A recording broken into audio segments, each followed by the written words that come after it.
where you will get it? As I said, it is Google roadmap, so of course it will be under your Google option. Okay, so here is Google roadmap. I mean, you can install any map, right? It's not like you can also install this ISRI, any of the ISRI map, right? Transportation map or anything.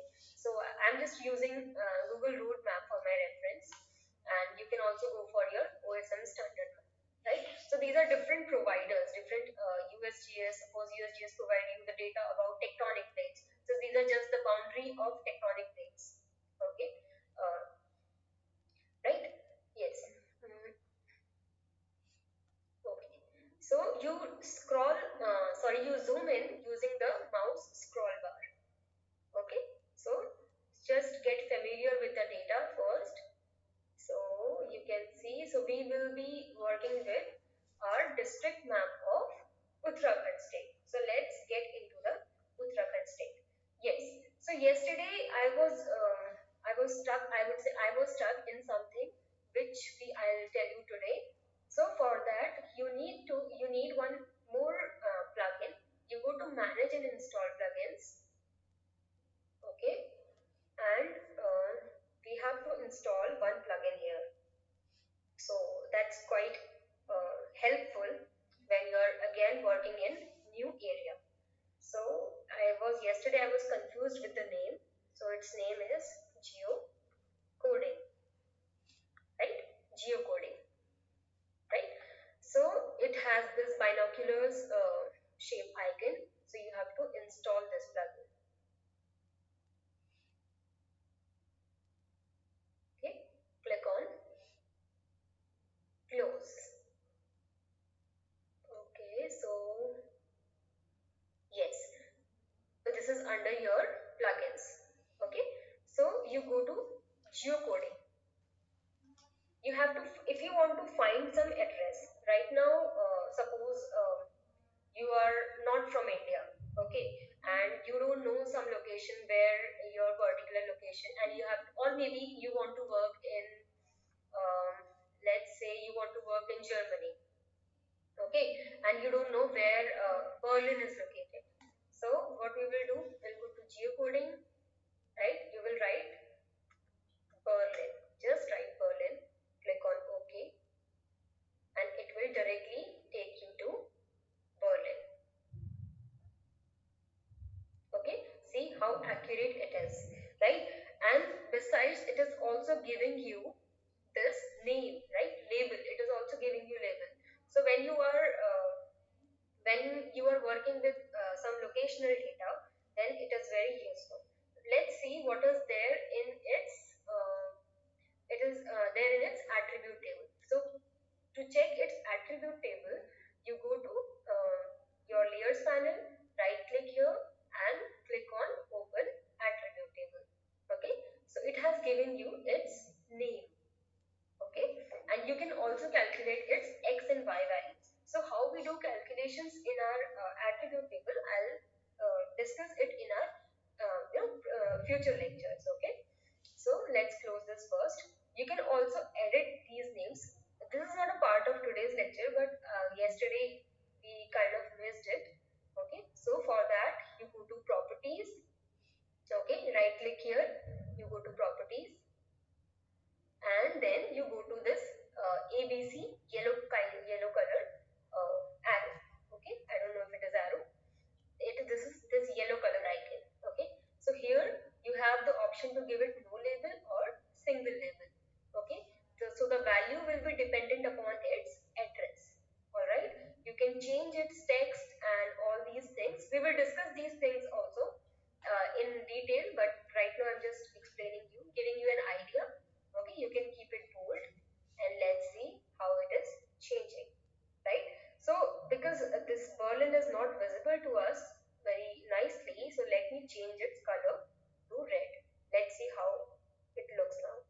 Okay, so next thing what you can do to make it more visible, you can add a buffer around it. Okay, you can draw text buffer, right? So I think this is more visible. You can also change the size of this point or color of this point. Okay, so this is the use of your geocoding plugin. Okay, now let's get back to our study area. How we can get back? Uttarakhand. Let me type Uttarakhand. Okay, click on OK. Yes, here we are. Okay, we are. See, it took the same font and all these things. Okay, right. Yes. Now let's understand what is. Now let's get back to our topic for today, which is about georeferencing. Okay. Let me get the full extent of this map. So zoom full. Okay. So here you have. Right. So let me open the raster data that I have provided you, which says basic georeferencing, right? Line intersection underscore georeferencing. So drag it. Okay. So as I said, this map belongs to Uttarakhand. So if it is georeferenced, then of course it will come at this place. Okay. But this is randomly thrown by the GIS to some like random location. Okay, and see how you can, first of all, if we didn't had any base map, so the best thing is that you add your base map and you see where it is falling. Okay, it is not at all falling at its exact location. So this map is like wander, right? So this map doesn't know its actual location. So we are going to provide it its actual location. So let me close this, right? So if you do not have any base map to check, so the first thing you can do is to move around your cursor, right, and see how your coordinates are, these coordinate values, check out these coordinate values. Suppose if I put my cursor somewhere here, right, so it should be around 79 and 30, right, x and y value should be 79 and 30, but look at this, look at the status bar, it shows 76 and 152 degrees. So the first sign, it is not georeferenced. Okay, and the second thing is when you load your data in QGIS, your non-georeferenced image, so there is a question mark, right? Because this image has no coordinate reference system set, and this layer is not georeferenced or and has geographic coordinate set. Okay. So these are two indications that can help you in identifying. And first of all, if you download your base map, if you get your base map, then of course it should be somewhere here, but it is not at its actual location. Okay, so let's understand some theoretical part, right? So georeferencing, as I said, it is like giving a location to an image or map. It helps the computer understand, or computer software understand, where things are in the real world. Okay, georeferencing is a process referred to assigning real world coordinates to pixels of the scan map. Okay, so here we are assigning the real world coordinates to pixels of the scan map. Alright, we are using the pixels. So why you want to georeference? Because it uses overlay maps into, you want to overlap different sort of maps, different sort of data. So that's why you need to give your base map a proper location, right? So you pick some points on your image and tell QGIS that they are on the real map, and this helps QGIS to figure out the rest. Okay, so this was the basic definition and why we want to do this.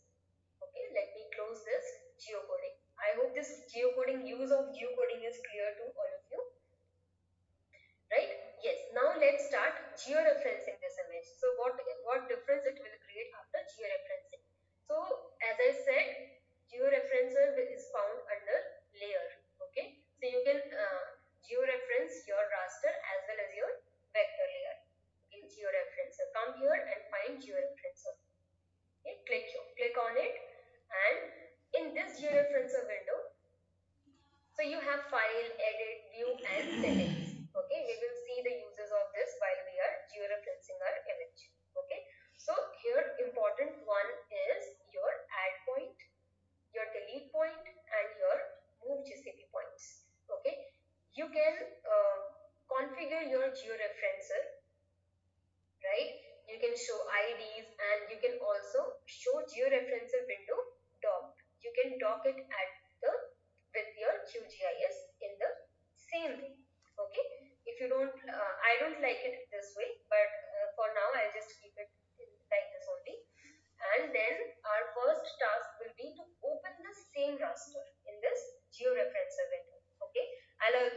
about this GCP table, then let's first use this icon to open our raster. Okay, so our raster is there in georeferencing. Yes, here. Okay, so let's open this. See, if you dock your window, this map is too small to be visible. Of course, you can zoom in, but if you zoom in here, then you have to remember these coordinates, right? So I don't like this window in the same way. I'll go to my georeferencer window. Okay, so now we want to georeference, right? So georeferencing, imagine this thing is like that someone told you to put an image on the notice board, right? So you have a paper and you have to put that paper on a notice board. So you will require, some pins, okay, some controlling pins, okay. At least there should be at least 3 to 4 pins so that your paper or the page that you want to put there should not move from its place, okay.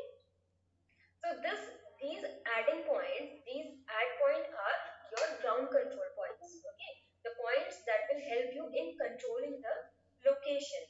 Okay, so this map is very basic map and it is very simple. Why? Because it has provided us its longitudes and latitude values. Sometimes students are confused which of them is longitude. So these x values are your longitudes, okay, and your y values are latitudes. Okay, so try to remember this. Okay, so note down your longitude and latitude values. Okay, this is 78 and this is 31.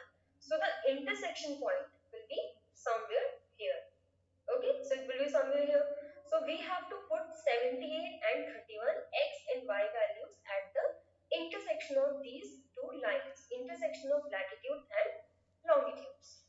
Okay, so use your mouse scroll to zoom in and find the intersection, like as much zoom you can do, that it will give you more accurate results. Okay, or you can also use this zoom in option to zoom into their intersection point. Okay, so I'll use my mouse cursor, so I'll scroll my mouse cursor towards my screen, okay, to get to zoom in. All right, so the points are x value is 78 and y value is 31. So let's zoom in.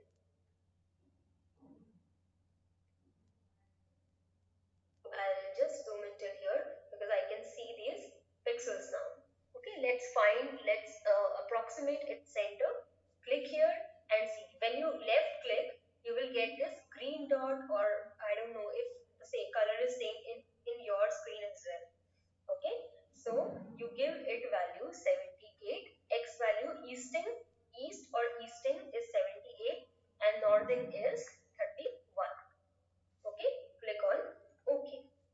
So you have pinned your value. Okay, so this is like a first thumb pin that you have kept on the page or the controlling point. All right, so second point, so of course you always prefer to put your pins on the side of the pages. All right, so we have to find the intersection, so intersections are more accurate.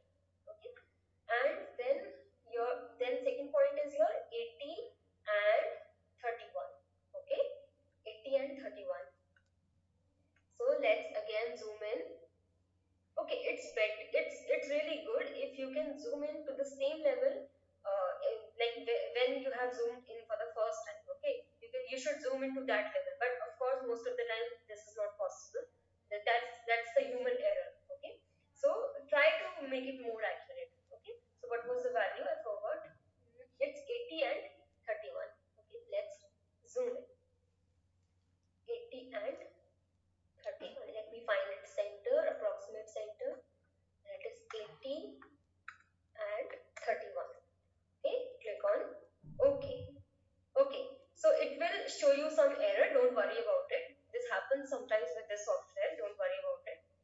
Right? So this point is displays till here. So this is a kind of error. See, it has given us some error. So I'll explain this GCP table as well. So let me put third point, 78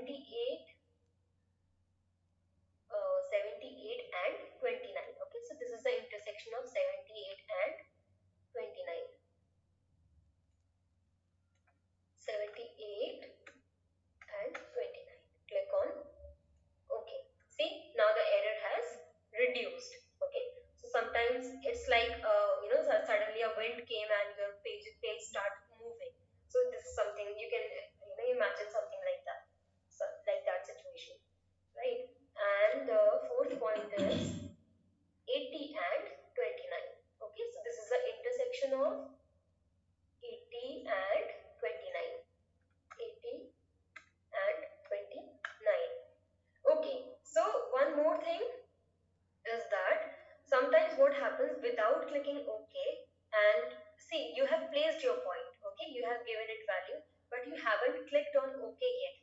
So what will happen if you zoom out? Suddenly, if all of a sudden you zoom out, or by mistake you zoomed out, so what will happen? Your point will start displacing. Can you see? This is not, it is not at its actual position. See, it is moving. This point is moving. Okay, because we haven't fixed it yet. So you have to press OK to fix it. Otherwise, it will. Otherwise, if you zoomed out and you didn't notice, these coordinates will be given to this particular point, so it will be completely wrong. Okay, so what in that case, what you can do, either you can delete your point, right? You can use this icon to your delete your point, all right? Or you can use your zoom last, right? You can zoom last. See, when you are zooming, this point is going back to its position, right? It is going back to its position, right? So then click on, when it is back to its original position, go back and click on OK. Alright, see, there is a minor error here. Okay, can you see these pixels? They have minor error.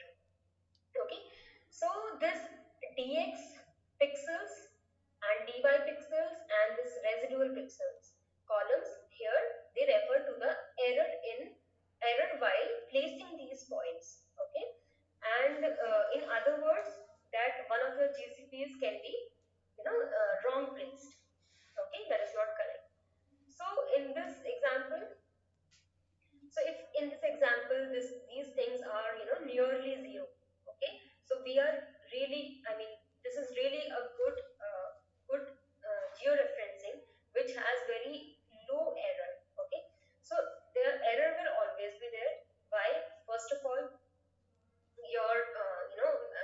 the points from where you have taken, you brought the control points from your field, right? So your earth is not flat, because your earth has some curvature. Whenever you are working, you assume it as a flat, but actually it is not flat. It has some ruggedness, it has some curvature. Okay, and now you want your points to be placed on a flat map. Okay, so at some point there will be some error. Okay, so don't worry about it, and you should always use uh, very good, I mean, fixed sort of ground control points. You should never use a river, right? And you can use some dam, right? You can use some bridge. These kind of control points you can always use, because they always tell you the fixed point, right? And so the error in these pixels should not be higher than 10 pixels. Okay, these values should not be higher than 10. So if it is higher than 10, then you again have to rectify your okay. So the thing is, now let's make it more accurate by placing the one value at the center. Okay, I'll just place one more value. It is 79 and 30, right? I'll just try to zoom in and find its center. Sorry, what was that? See, my point is moving again, right? Can you see 79 and 30? I'll just do zoom last. Yes, 79 and 30. Okay, click on OK. See, the error is reduced. Alright, so more points you put, the error will be reduced. Because when you are georeferencing your image, you are kind of rotating it, or scaling it. So this kind of distortion is very common. So if it is exactly zero, that means your maps are quite accurate. So one thing you can do to reduce these errors is to decide your controlling points directly, first in the field only. When you're going for geological field, or you're doing some survey, geographers do some survey, so they have to define their controlling points at the field itself. Then only this map will be accurate. So once you are done, suppose now you want to delete some point. Okay, you want to delete some point. Let me delete the center one, the last one point. So I'll just come here, click on delete point, and what I will do, I'll just go here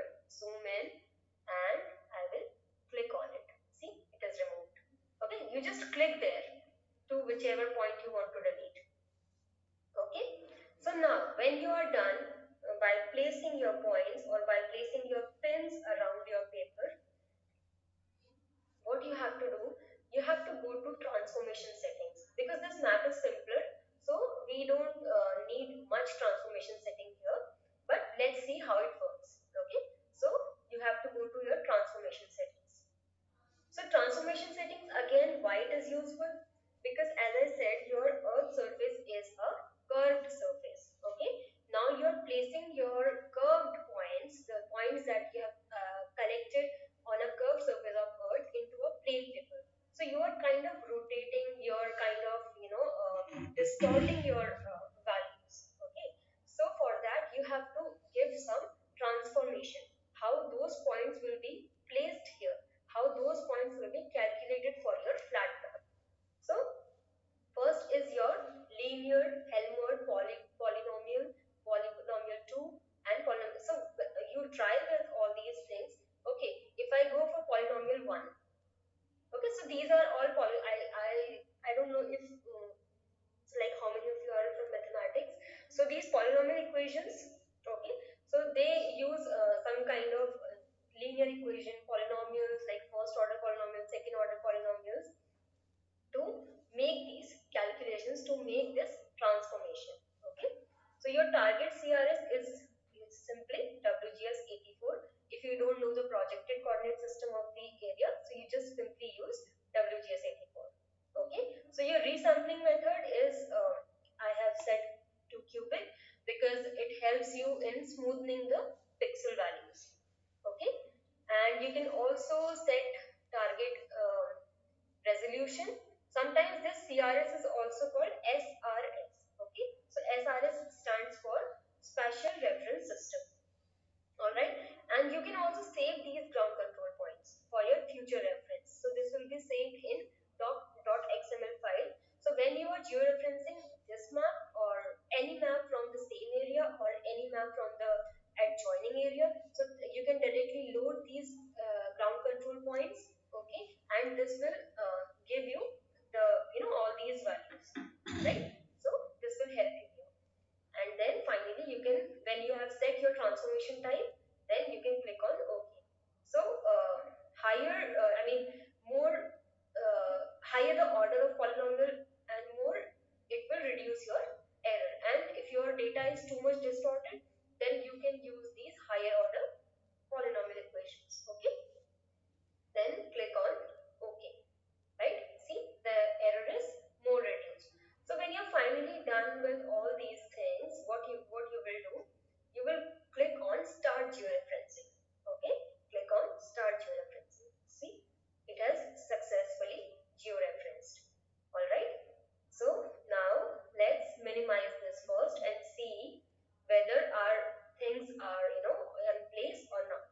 So let me see. Okay, I don't know where my map has has went or has fallen to this Google road map. So what I will do, I'll just right click here, I'll click on zoom to layers. Okay, see, it has like the GIS has zoomed to this particular layer. Okay, so now let's see whether we are we are good to go or not. Okay, let's verify our results. What you can do, you go to this open the layer styling panel. Okay, you can also click this F7 key for this. So this is a small brush like icon on your layers panel. Okay, click here and go to your second option here. Okay, so which is called transparency. Click here and decrease its opacity. Let's say it is let me change it to 50%. Okay, and see, in this window you get the live update. If you check this button, I have made this one small video today for for using, if you want to use this layer styling panel. Okay, and someone asked me about how we can undo our raster work. So here are the two buttons, undo and you can redo. Okay, redo your things. Or let's say if we want to undo and we want to redo. Okay, click on apply and let me close this now. Alright, accurately we have done, right? Although we don't need this verification because our our table has already shown us that there is very less error. So this boundary, I close this. So this boundary is your Kali River. Okay. So this is your Kali River, which forms the border between India and Nepal. Okay. So let's see how accurately this boundary is overlapping. See, can you see how accurately this map is georeferenced? I mean, you can do it more like far better. Okay. So if you will see that these boundaries are actually district boundaries. Some of the rivers are not accurately marked, or I mean, see somewhere it is because rivers are not very good ground control points because they change their path. Okay, so we cannot rely on these things. We have to rely on our fixed things. Okay, so this is the border with the state of Himachal Pradesh. Okay, see, this has shifted. Why? What can be the reason? The reason can be the accuracy of your this map. Okay, the base map. Maybe the base map is not correctly digitized. Okay, so yeah, so here you have the boundary. Here the boundary has not overlapped. So this is the error in the map. This is not the error in our calculations. So you can also identify such things and correct your maps. Okay, so why do you even need this georeferencing? Why you want to do this? So sometimes what happens when there was no these computer systems and such software development. So people used to have very informative analog maps, paper maps. Okay, so now they want to create a digital database for that. So what they will do first, they will scan those maps, those paper maps, and then okay, and then what they will do, they will scan the map and convert that into a JPG. So just I'll change one more. Okay, so this is the end of our first method. So we will do another method which is a more advanced method of georeferencing, where we use image to map georeferencing method. Okay, so let's again drag and drop and let's see where it is falling. Okay, see, it is not falling at its own place. Okay, it should fall here because this is again a map of Uttarakhand. So one disclaimer here: this second method only works when you have very good ground control points. Okay, so it won't help you when you do not have uh, good ground control points. So you have to make sure that you are using and closely spacing your ground control points for this method. Okay, or you use very small pieces. All right. So I'll just see where my image is. I'll right click and I'll click on zoom to layers. Okay, so here it is, right? So how you can georeference such image where you do not have latitude and longitude. So first thing is that you can use these locations, but we don't know how accurate these locations are. Okay, because this map do not have any scale. All right, so we cannot expect. I'll just give you the idea of this method, but we are not sure how accurately they have placed these location, and we will see. Okay, so let's do start georeferencing this map. Okay, so for that what we will do, we will again go to layers, we will go to georeferencer. Okay, right, again you have to load this layer, right? See, this map doesn't have like modified underscore modified. Okay, so after once you have georeferenced it, then only it will show you modified. Okay, click here, click on open. All right, see, there is uh, you can see the coordinates here in the status bar of this window. See, this is 1332 and minus 799.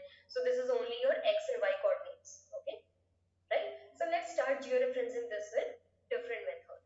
So for that again you will go to add points. Add points. Okay.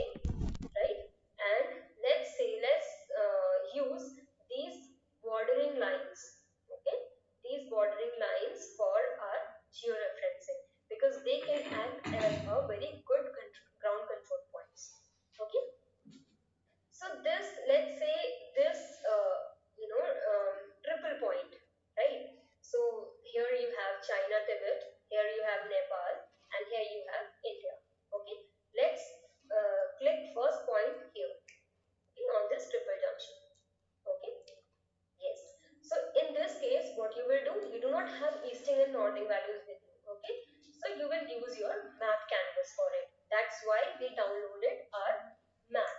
Okay, you click on from map canvas, you minimize this window, and then you zoom into your layers and find out this area. Of course, we know this area is from Uttarakhand, and we know this point is, sorry, let me close this first. Yes.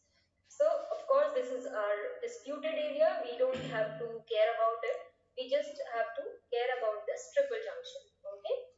See, even the shape is not proper with this triple junction. Okay. So, we will zoom in, zoom in, zoom in, and we will find this triple junction. Okay. And once we find it, then we have to put its one point. Click. Okay. Just put click. So click on OK. So you are what you are doing, you are finding this triple junction on you're clicking this triple junction, and you are telling this triple junction to be placed on the map canvas. Okay. So next point can be again your triple junction. Okay. Let me. So this will be a kind of repetition for this. So what you do, you use this map, okay, non-georeference map.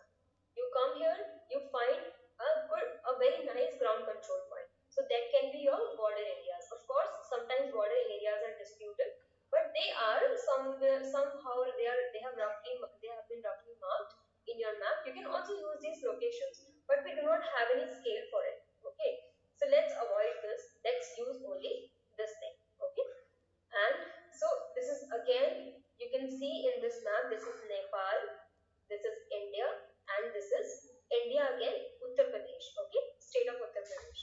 So this is a sort of triple junction for this, okay. Why I'm using triple junction? Because they can be, very good ground control points for yourself, right?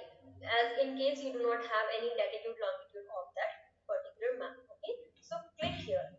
So till here it is same, right? And then you go to from map canvas, because now you have to use your map canvas. Okay. For that you go back to your map canvas, the Google road map that we have downloaded, and if you look into this map, right? So your point should be somewhere at the intersection of Uttarakhand, Nepal, and Uttar Pradesh. That's what I said in my few seconds before. Okay. So can you when you zoom in, see they have also given you triple point Uttarakhand and Uttar Pradesh, and here you have Nepal. So this is a triple point. All right. Yes. So when you click there, you get its latitude and longitude from your base map. Okay, it provides you the latitude longitude values from the base map. So then click on OK. All right. So next stretch our map in the borders of, this is Haryana. See, in this map they have written Haryana. Of course, this is Uttar Pradesh. The Uttarakhand state shares boundary with Uttar Pradesh and Himachal Pradesh. Okay, but not with the Haryana. So here you have triple junction. Again, you have the triple point, right? So click on this pixel, go to map canvas. From map canvas, minimize this window and find this point on your map. Okay, and there it should be. Yes, it should be somewhere here. See Uttar Pradesh and Uttarakhand, and you have to find Haryana. See, here you have. See, this is appearing, right? Triple point of Uttar Pradesh and Haryana. Okay, so here you have this triple point, right? Then as soon as you click there, it will provide you the easting and northing values. Okay, then click on OK. And yes, you have to use the same EPSG code that like this is the only one we are using so far. Okay, so don't worry about it, don't change it. Okay, then click on OK. So this is the third point that we have used. Okay, so next point I want to use is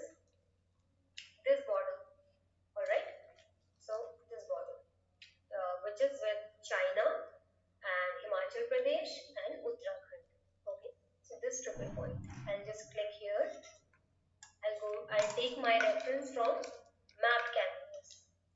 Okay, minimize this window, come here and go to your triple point.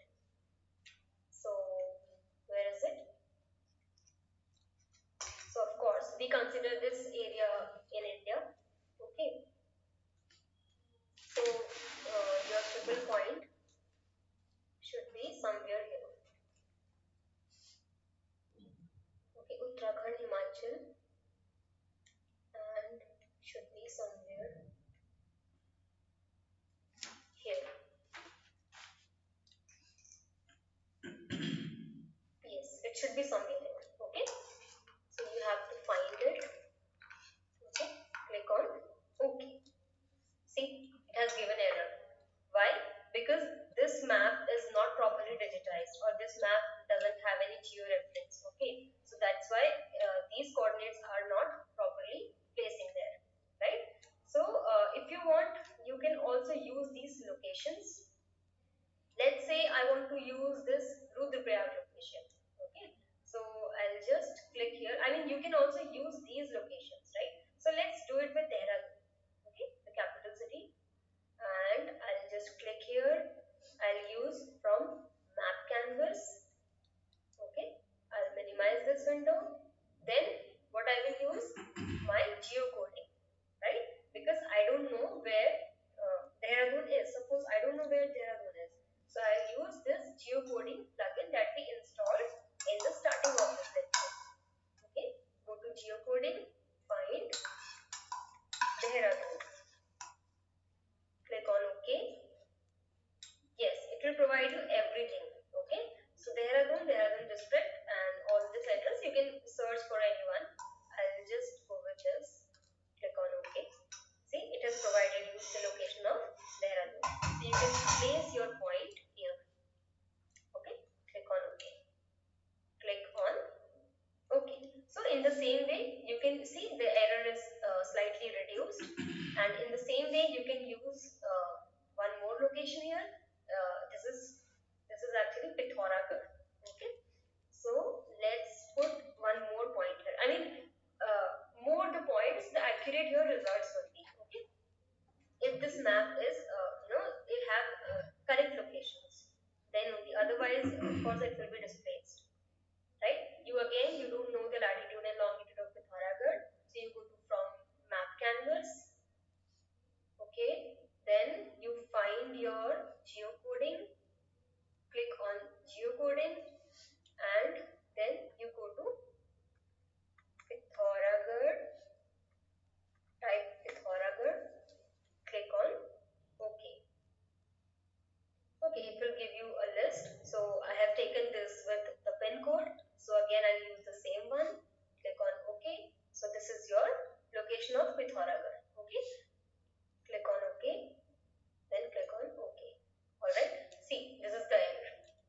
Okay. So what you can do, one thing what you can do to reduce this error is that, see, it is showing you according to all these coordinates, according to these x and y coordinates, your point should be somewhere here.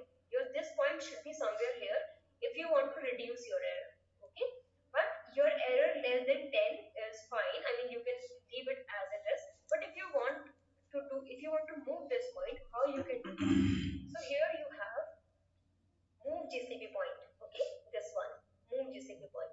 So you come here, you click on the point, and you move it. See, when you're moving, there is also change in the error, and this line is getting shortened. Okay, so can you understand what I'm trying to say? See, this, it's x and y, and even others x and y values are getting affected. So this is the error in the map that you are using. Okay, so this is not the error with your work. See, this line is reduced. Okay, you just have to pick the point and move it. Okay, move it. So if you see, there is dx is 1.3. Okay, that means you have to move this point in the x direction. Okay, in the x direction. Okay, see. So this way we have reduced some error. Okay, so let's finish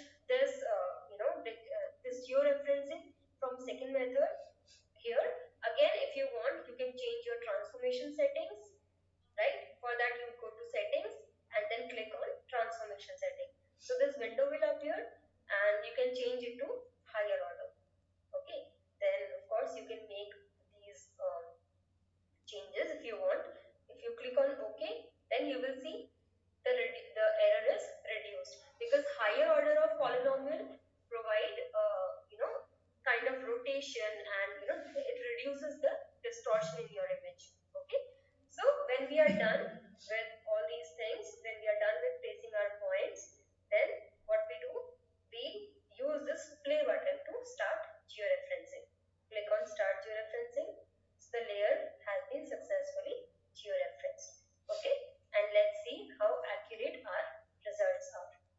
I don't want to save my, okay, let me first minimize this to see where my image is. See, once it is georeferenced, then only it will provide me this modified name. Okay, so I'll just zoom to layer. See, this map is slightly, can you see? This map is slightly distorted. Okay, so this is the error in the map that we have reduced by georeferencing. Alright, so these are the locations that we have used. See, exactly it is falling on Pythagoras. There is slight change because this Pythagoras location is not accurate on the map that we have used, that the raster image that we have used. Alright, you can of course change the opacity to see if it is accurate or not. Okay, see the border lines, because the border lines are roughly made in this map, but it is exactly falling on place. Okay, so these are the two ways in which you can georeference your image. Okay, you can see the difference between the two maps. See, this map is almost in the rectangular shape because it has intersection of latitude and longitude, and they are quite accurate.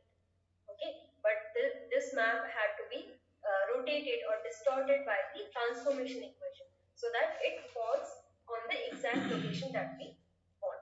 Okay, for the Dehradun also it is showing us the correct location. Alright, so I hope these two methods are clear with you, right? Clear, and I'll stop sharing for a moment and I'll see some questions now. How to change opacity? Okay, so it works now. Okay, zoom to layer heights. Yeah, that only it will help in. Here you can see, and here you have. So this layer styling panel uh, will appear on the right of your screen, or maybe in different value. Of course, you can place it anywhere you want. You can move it around. That's not a problem, right? Yeah, see, for me it went like this. Okay, I strength. Then what you can do, let me zoom in and show you how opacity is changing. Okay, see, okay, sorry, yeah, see how the opacity is changing for this map. All right, yes, I forgot to select the layer which I want to change opacity for. So you have to change the layer also in the first option here. So you can see all the list of panels, the list of layers are coming here, and you can change into one of them and then work with this. Okay, so I hope, have you looked into this projection system in your presentation? So what happens when we are using this latitude and longitude values in degrees? Okay, so this is, there we are talking about our three-dimensional. Okay, but our maps are not three-dimensional, of course they are two-dimensional. So we have to project our three-dimensional map into a two-dimension. So that's how our maps are created, right? So there are different kind of projections that we use. We use cylindrical projection, we use conical projection, and we use planar azimuthal projection. Okay, so in this you place your earth inside a cylinder, assuming that there is a cylinder, and you project on these all the boundaries of your of the countries, or anything you want to create map of. Okay, so of course these softwares are sophisticated enough to do all this process for you. So just theoretically understand that you have placed your earth inside a cylinder, and now you are projecting the boundaries into the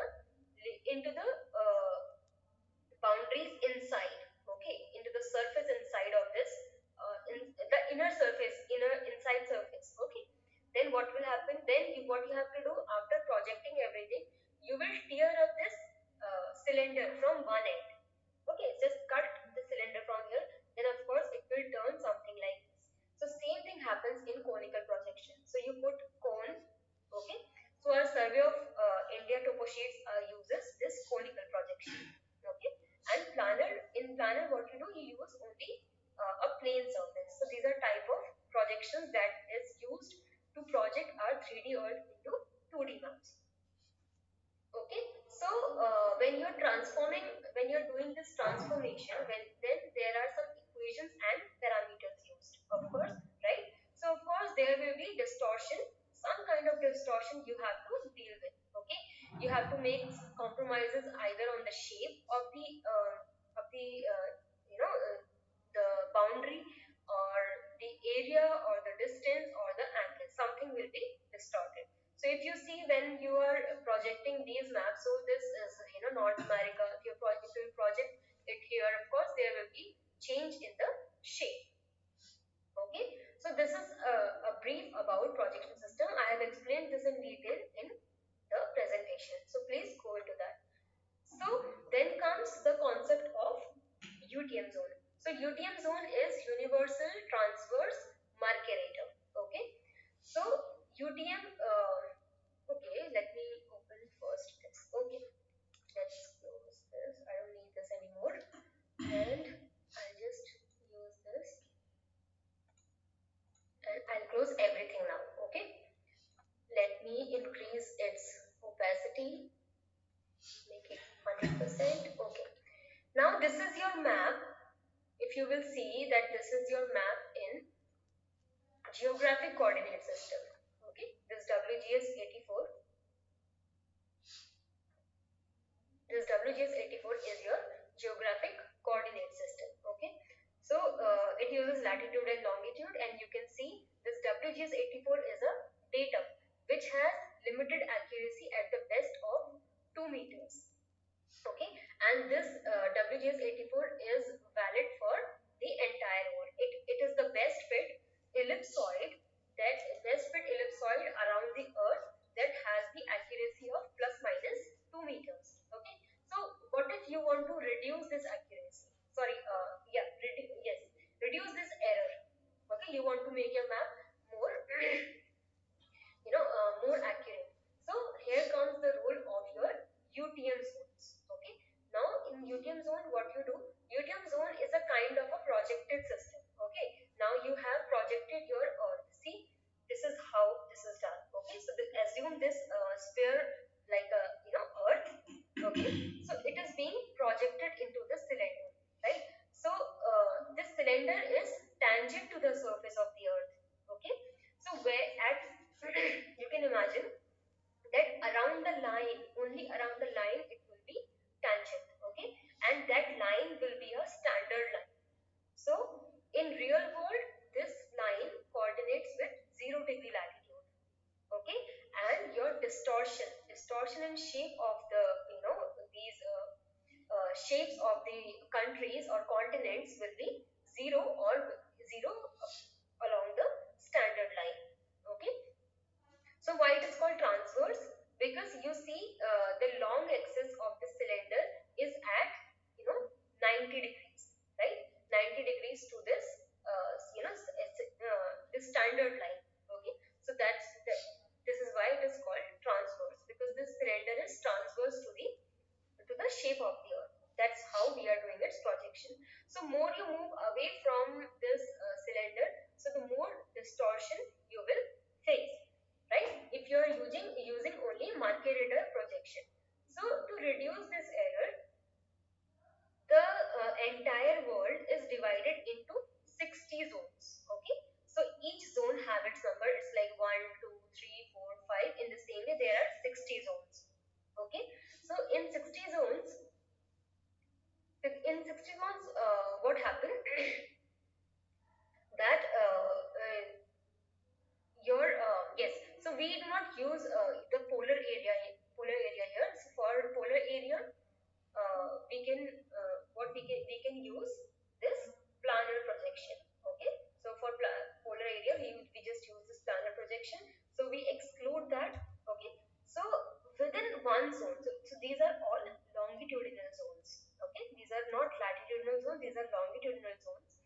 And these longitude, so we have projected our map, right? Projected our earth onto the map, and now to reduce the to reduce the error, we have divided our map into 60 zones. Okay, and in each zone, the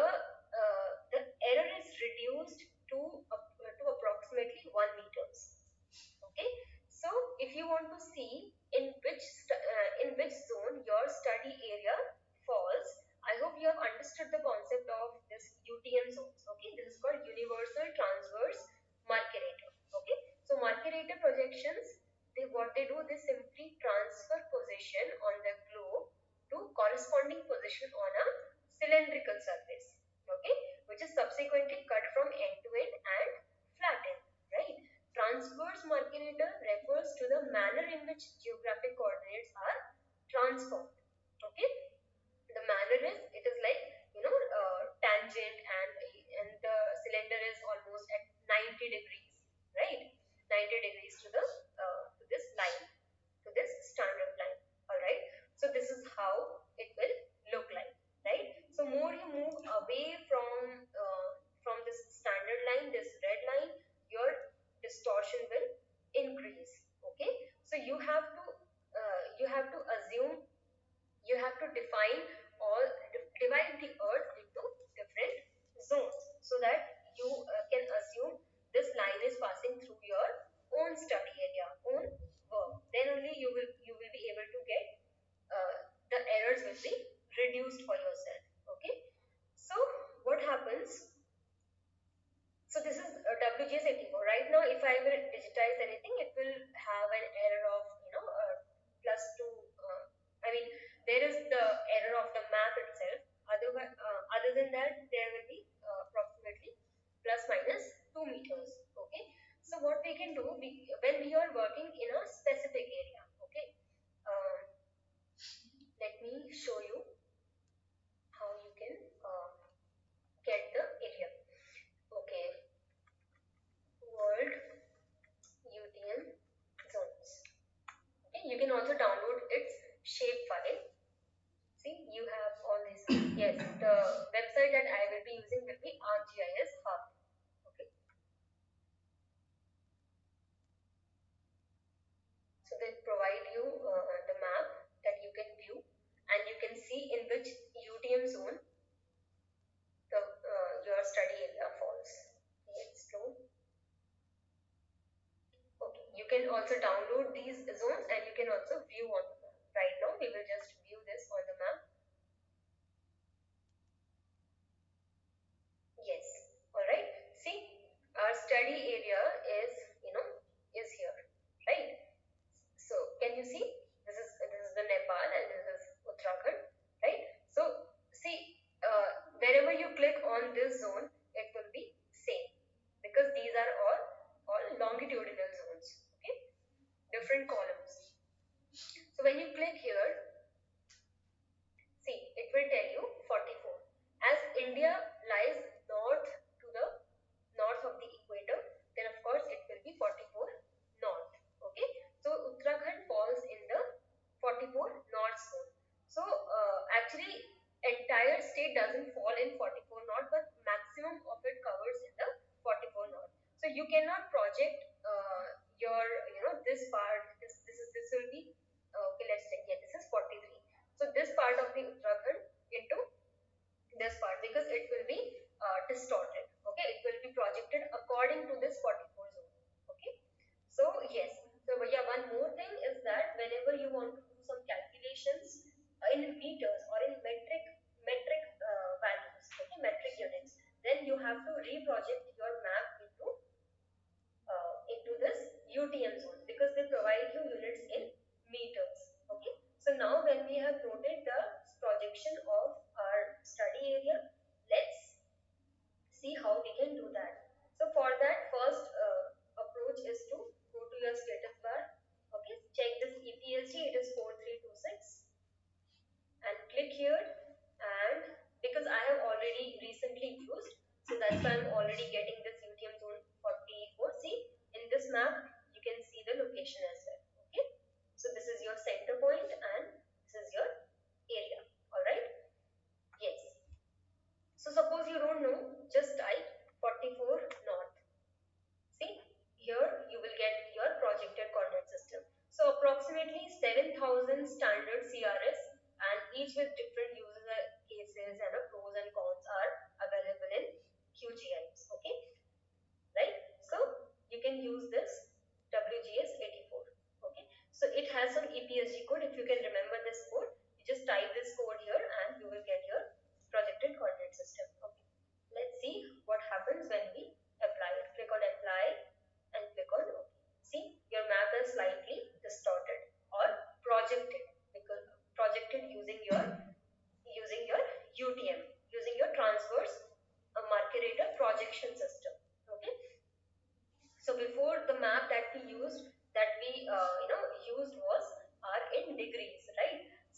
if you will move around your cursor, can you see the coordinates? It's 31, 344, right? 33. These are x and y values in meters. Okay, so these are your UTM coordinates. UTM easting and UTM northing. Okay, so don't worry that why is it not in degrees. You can always convert these values into degrees using some online converter. Okay, but here you can see, don't worry about these coordinates. These are all your easting and northing values. Okay, x and y values. But whatever calculations now you will do, it will be in your metric units. Okay. Now what is left is all about the EPSG. I hope I'm clear till this point. And let's come to what is EPSG all about. So EPSG, actually this is a system survey group developed by some European Petroleum Survey Group. Okay, so this is some European agency that has developed this survey group. So they provide 4 to 6 digit number that represents the parameters of coordinate reference system. So this is a kind of standard codes for coordinate system, datum, spheroids, units. They have their own method of developing it, and different, because different countries and regions uses different coordinate systems. So this can be like having different maps, right, with their own grid lines and numbering system. Suppose in India you have all the states will have their own flags. So that won't work, right, because we are only identified by our tricolor flag. So this is something like a flag given to a coordinate system. So EPSG also helps us in keeping track of all these different coordinate systems. Okay, so it is like a reference book that tells us which system to use for a particular place. So it's like having a GPS for maps, and so 4326 is a common one because it uses latitude and longitude coordinates, and again we have used this WGS 84. Okay, so I think we can now conclude our evening for today. And now if you have any questions,